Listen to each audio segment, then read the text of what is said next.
Welcome everybody back to another episode of 30 Years of Life. This is my 2015 top 10, and basically I'm going to go ahead and tell you right now that this list is going to be kind of a little awful. There wasn't that many good movies that I liked in 2015, so the bottom of this list, yeah, it's not going to be that great, but here it is, guys.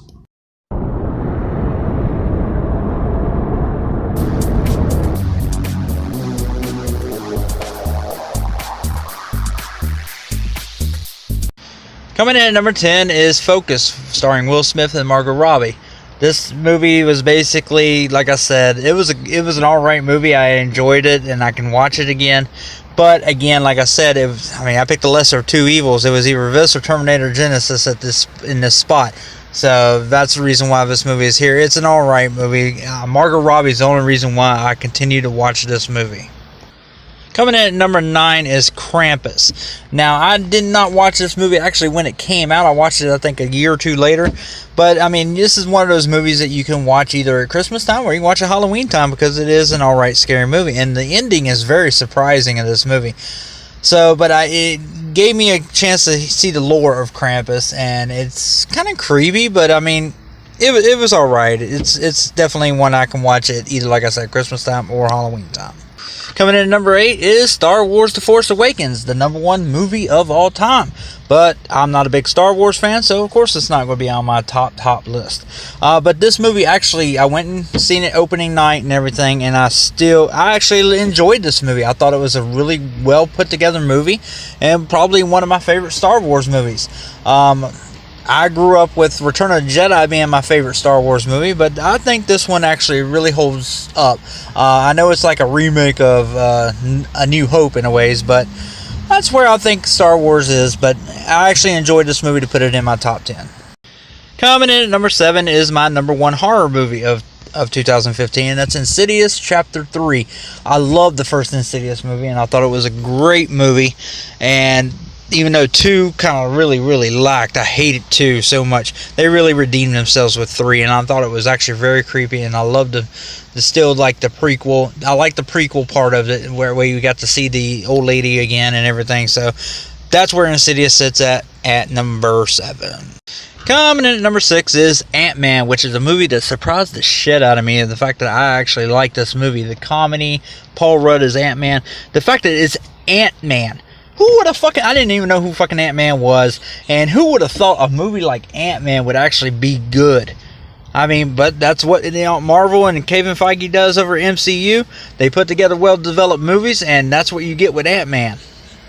Coming at number 5 is Inside Out, a family film that, I mean, my entire family loves this movie, and it's actually one of those movies that makes you think, do you have, these emotions, different emotions in your body that make you, do these different things and how you feel and everything.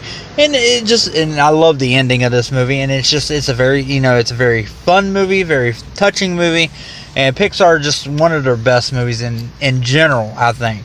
It's up there definitely with the Toy Story movies as one of their best. But that's where Inside It sits out at number 5. Sitting at number 4 is San Andreas, starring Mr. The Rock himself, Dwayne Johnson. Now, this is high up on my list because I like disaster movies, and exactly what you get with San Andreas. It's not the best, but you know what? I like disaster movies. I like seeing all the visual effects. You want to see fucking all these disasters, which make you dream about it and wonder what you would do in this situation.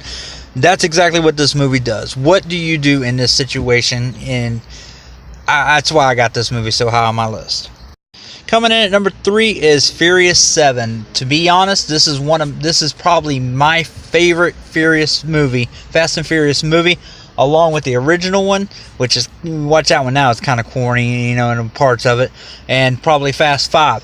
This one sits up there as a great tribute to Paul Walker, and it was a good way to send him off. And to be honest, I think this is a good way to end the franchise. They didn't need Fast 8. That's just my opinion, but this was definitely a great send-off movie, and that's one of the reasons why this is so high on my list.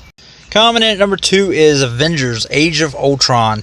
And after what the first Avengers movie did, you really could not wait to watch this movie. And the fact that, and you know what, in my opinion, it's still a great movie. Even though a lot of people give this movie slack and it says, oh, it's not as good, I personally think this is just as good as the first film. The first film had a little bit more magic in it because of the fact the first time you ever seen them together. But this movie here, definitely still good. I liked Ultron as a villain. You know, David Spader did a great job in voicing him. And I believe, you know, it's just a great movie overall. I mean, it's not my greatest. And coming in at number 1 is Jurassic World. This movie definitely, you know, took me back to when I was a kid, when I first watched Jurassic Park in theaters. And that's exactly the feeling you got when you watch this movie in theaters. I'm not going to go into a full detailed review of it because I am going to do a full detailed review of it when I do a throwback and rewind video, just as the new one's getting ready to come out. But I mean, Jurassic World, it just took me back to when I watched Jurassic Park, and it was a great film. But that is my top 10 for 2015, guys. Please make sure you leave a comment in the box below if you want to see me do another full review on any of these movies. And if you're not a subscriber, please subscribe. And until next time, guys, this has been my top 10 for 2015.